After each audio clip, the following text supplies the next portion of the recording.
Alright, welcome back to Workshop Wasteland.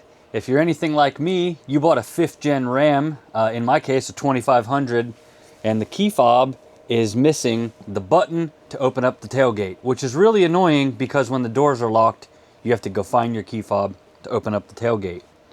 In today's video, we're going to disassemble this cheap one off of Amazon and see if we could fix that. Check it out.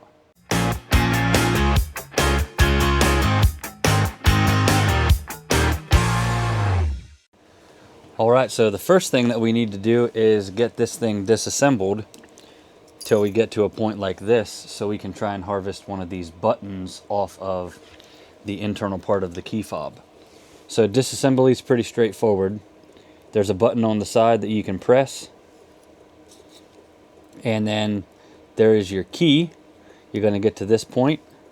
That's the key to manually unlock the doors if you didn't know that. A lot of people didn't know that there was a hidden key in there. Then you're going to take your key and put it in right here and carefully pry up on the back. That's going to pop this apart like this. And here would be your battery. In my case, this is a CR2032. Pop out the battery. Make note of which way that was in there. The plus symbol was facing up when the battery was in. You'll need to know that when you put it back together. And then you need to get some sort of a little prying tool and very carefully pry out these tabs that are silver colored to get this piece off to the side. Be careful, this is just plastic, and if you break it, they're not going to stay on. So like I said, you want to carefully, got a little tiny screwdriver, just carefully prying these out. This one's definitely been apart before. One of the tabs is already broken. Okay, there we go. Now we're left with this part, and as you can see, there are 2 tabs on the sides that we need to, again, very carefully pry open. All plastic, all very easy to break, so be careful with this. This is also kind of hard to record while you're doing this. I'm going to stick a screwdriver in the top and put a little bit of pressure on this to hopefully aid in popping this apart.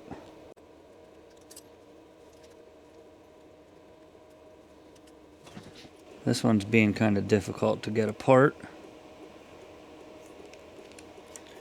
but if you're careful, you'll get it.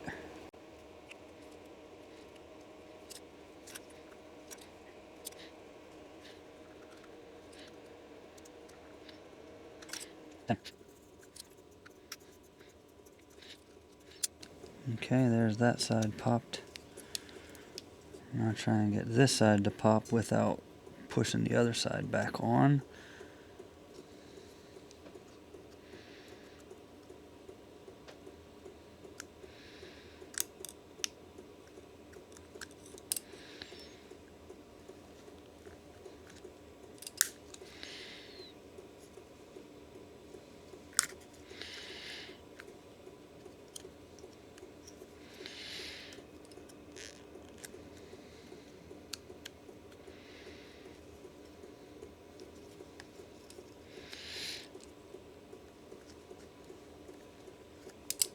There we go. That's what it looks like whenever it comes apart.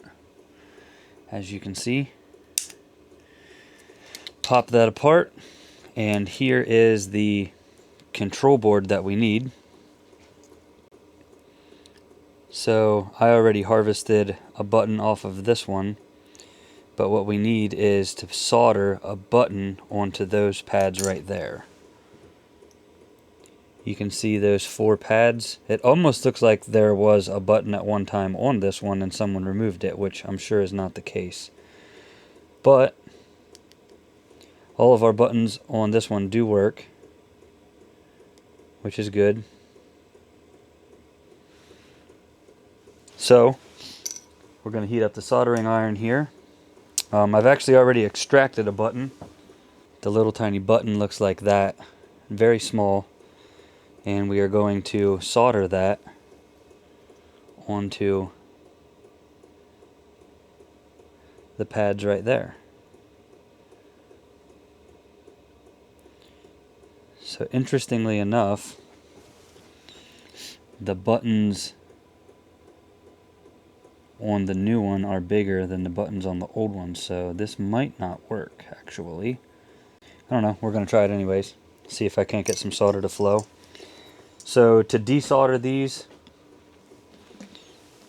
you use some desoldering wick, which is like a braid of copper wire. Always a good idea to use some flux.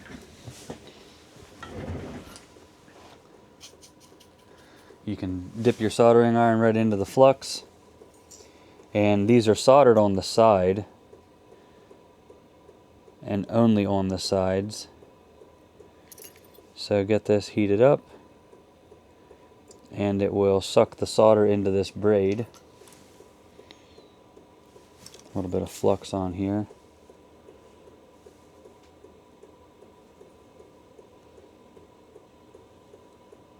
Flux always helps whenever you're soldering, or in this case desoldering.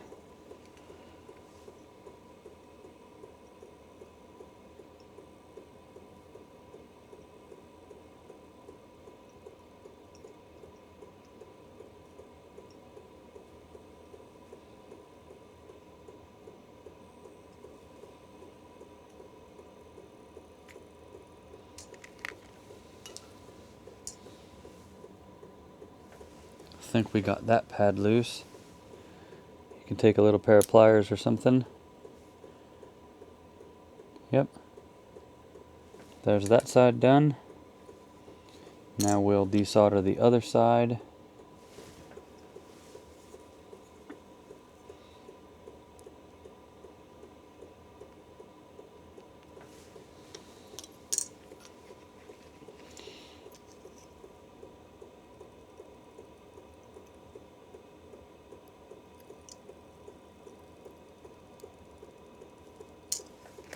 There we go.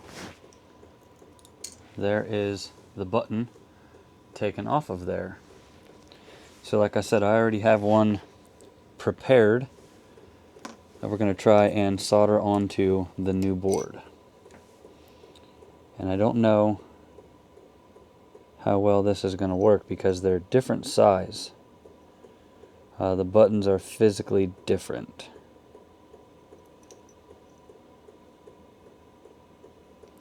I'm not exactly sure how I'll get that soldered.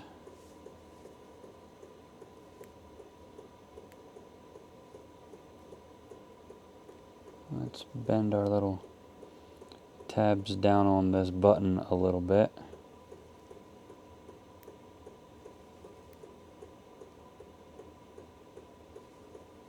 Give us sort of the greatest chance at getting a connection on this, and then we'll go see if it works. And if it does work, then maybe you have to order a different button. Luckily this key fob was super cheap on Amazon, so not really any harm in this.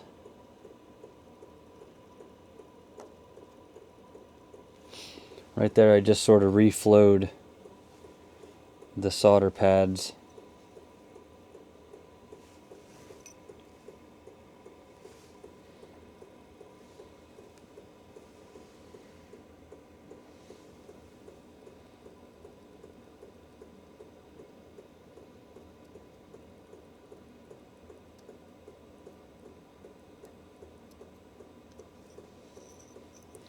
I know you basically can't see at all what I'm doing here,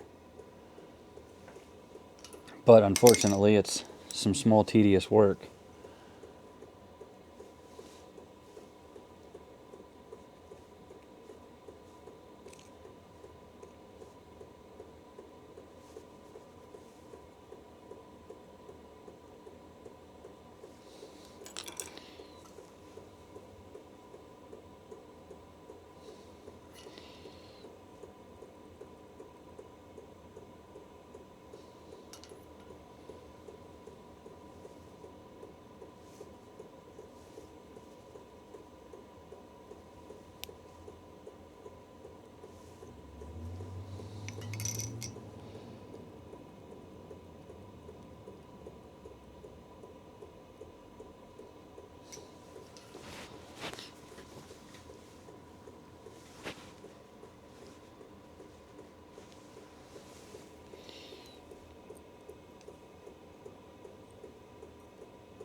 Okay, that dude is soldered on. I don't know how well you can even see that. Can kind of see. All right, now let's see if it works. Haha, bingo. Let's try it one more time, make sure it's not an anomaly. There you go. All you got to do is solder a button into it and you're ready to rock and roll.